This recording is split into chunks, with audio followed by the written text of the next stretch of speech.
બાપુ એમને આ જગતનું કલ્યાણ કરવા માટે પોતે તો આનંદિત અને પરમાત્મા સ્વરૂપ જ છે, છતાં પણ એ કરી બતાવે છે કે માનવ જન્મ મળ્યો તો શું કરવું અને ધન કયા રસ્તે વાપરવું, આ શરીર કયા રસ્તે વાપરવું, એવું આપણને કરી બતાવે છે.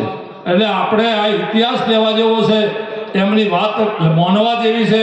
એ જે કરી રહ્યા છે એમાંનું એટલું બધું મહાન ના બને, પણ થોડું ઘણું પણ આપણે કંઈક આમાંથી પાઠ શીખીને કરવા જેવું છે, તો જ એનો ફળના અધિકારી આપણે બનીએ.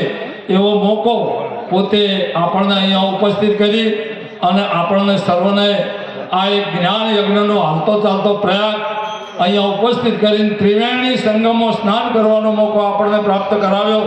તે બદલ આવા મહાપુરુષના ચરણમાં દંડવત પ્રણામ. એક વાત શિવ પુરાણમાં જ મહાદેવજીએ પાર્વતીને કહ્યું, ઉમા કહો મેં અનુભવ અપના, હરિ ભજન બિન જગત સબ સપના. હે ઉમા, હું મારો અનુભવ કહું છું કે પરમાત્માનું ભજન વગર આ જગત એક સપનું છે. અને હમણાં સુંદર વાત કરી હતી ને સપનાની જનક વિદેહીની, અષ્ટાવક્રજીએ કીધું કે એ જૂઠું છે ને આ એ જૂઠું છે. એટલે સપનું કોઈ દિવસ સાચું હોતું નથી, પણ હરિભજન છે તે સાચું છે. શિવ પુરાણમાં શિવજીને આપણે માનીએ છીએ તો એમની વાત પણ આપણે માનવી જોઈએ અને જોઈએ. એવો આ શિવ મહાપુરાણનો પ્રસંગ આજે પૂર્ણ વિરામ થયો અને એ પૂર્ણ વિરામે સંતોનું સાનિધ્ય આજે આપણને પ્રાપ્ત થયું.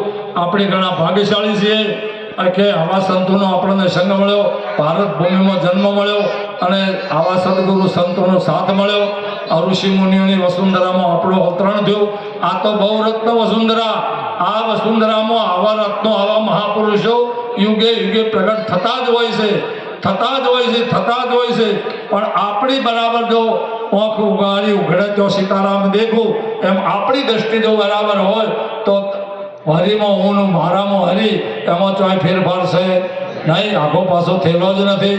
હમણાં આખાની સુંદર વાત બોલ્યા કે પિંડ બ્રહ્માંડમાં પોતે વાણી બોલ્યા કે જોવા જવું તો હાલો જોયામાં ના આવે, લખવા જવું તો લખવામાં ના આવે અને સુરતીમાં આવે વાલો મારો સોમાં.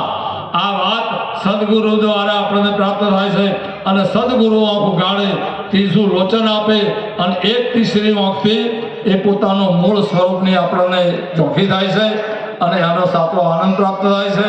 એવો આનંદ પ્રાપ્ત કરવા માટેનો મોકો આજે અહીંયા ઉપસ્થિત થઈ આટલા બધા માનવ મહેરામણ, આટલા સંતોનો હલતો ચાલતો પ્રયાગ અહીંયા ઉપસ્થિત આપણને દર્શન પ્રસન્નનો જે લાભ મળ્યો એટલે આપણી જાતને પણ આપણે ધન્યવાદ આપીએ.